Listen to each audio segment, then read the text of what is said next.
Manusia itu disebut dalam Al-Quran dengan nama insan. Ibu tahu insan? Alat pernapasan ikan. Insan sudah menjadi surah dalam Al-Quran. Surah Al-Insan, surah yang ke-78 kalau nggak salah saya. Apa arti insan? Manusia. Maksudnya apa sih manusia?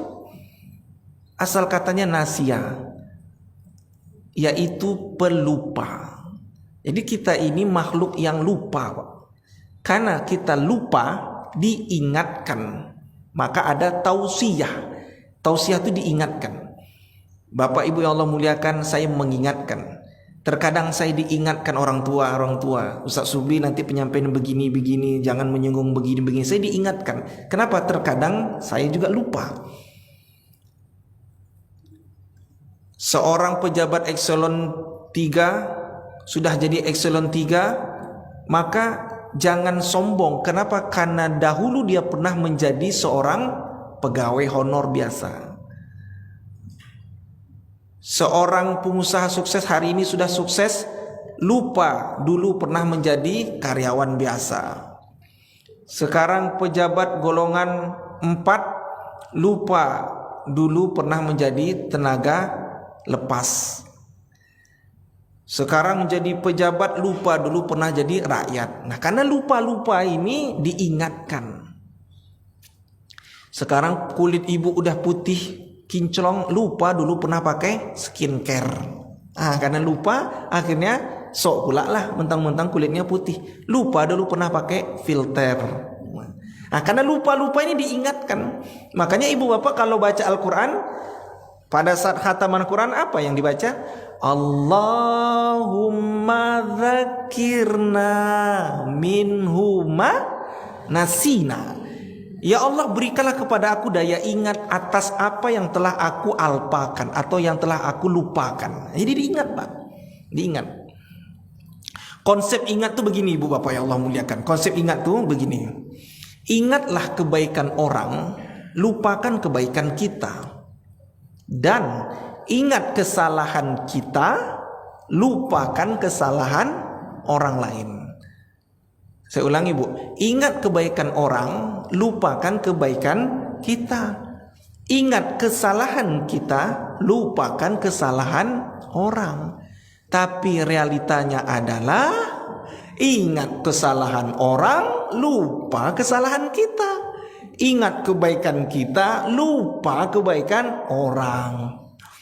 9 kebaikan yang dilakukan orang terhadap kita, 1 aja berbuat salah kepada kita, maka 1 itulah dikejar. Lupa pernah kawan nih, bapak nih pernah melakukan kebaikan 9. 1 aja dia buat salah, itu pun gak prinsip. 1 aja buat salah, itu pun beda politik. Akhirnya semuanya hilang kebaikan. Itu sekarang terjadi, Bapak Ibu yang Allah muliakan. Ada teman kita ustadz, sering bermajlis ilmu sama ibu tuh, majlis taklim tuh kan, cuman gara-gara beda pandangan politik saja, akhirnya di-cut ustadz tuh nggak mau dibilang ustadz, mau ustadz kami nggak pakai ustadz ceramah lagi. Kenapa? Karena kita udah beda pandangan politik. Ya Allah, dalam hati saya, Ibu Bapak yang Allah muliakan, saya ingin pesan ya. Pilkada 2024 ini hanya pesta demokrasi. Apa disebut pesta?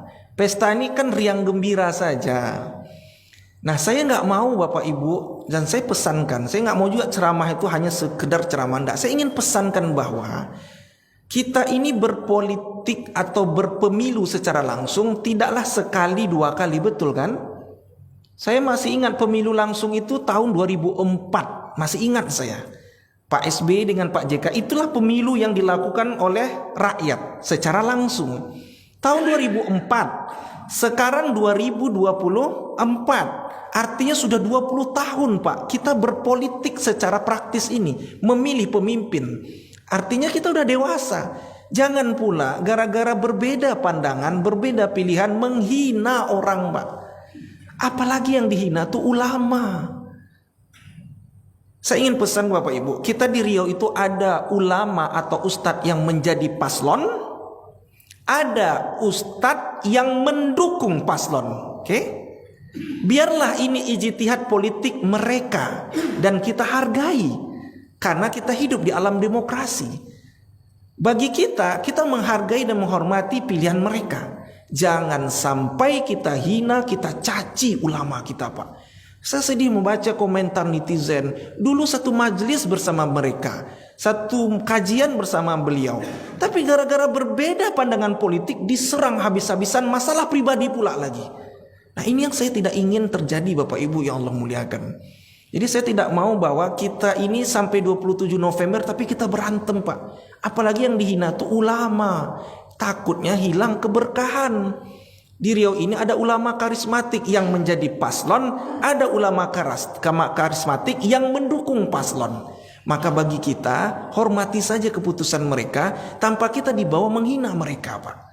Sedih saya, Pak, menghina. Ada lagi teman kita dilaporkan polisi, dah sampai ke Polda gara-gara berbeda pandangan politik. Bahkan buat pula petisi untuk keluar dari Riau. Gak ada urusan, Pak. Ini semua punya kita bersama-sama. Ini milik bersama Indonesia nih. Siapapun boleh bekerja sama di Riau ini dengan catatan melakukan kebaikan dan kemajuan Provinsi Riau. Jadi jangan lagi menghina ulama-ulama kita. Cukuplah, masih ingat saya, Bapak Ibu, 2019 kan, itu saya hakul yakin dan Bapak Ibu merasakan juga itu pilpres yang sangat panas-panas ya waktu itu kan. Sampai-sampai buat hashtag ganti presiden. Ini pilpres seperti perang Badar. Masih ingat saya itu? Kalau nggak ikut Prabowo maka kita keluar seperti perang Badar di barisan Nabi. Macam-macam lah narasi yang dibuatkan. Selesai pilpres apa yang terjadi? Pak Jokowi menang, Pak Prabowo kalah. Prabowo jadi menteri, Sandiaga jadi menteri. Awak di bawah gigit jari. Selesai urusan. Jadi ngapain berantem? Udahlah. Apalagi yang dihina ulama pula. Daging atau darah ulama itu beracun, Pak. Biarkan itu ijtihad mereka, udah.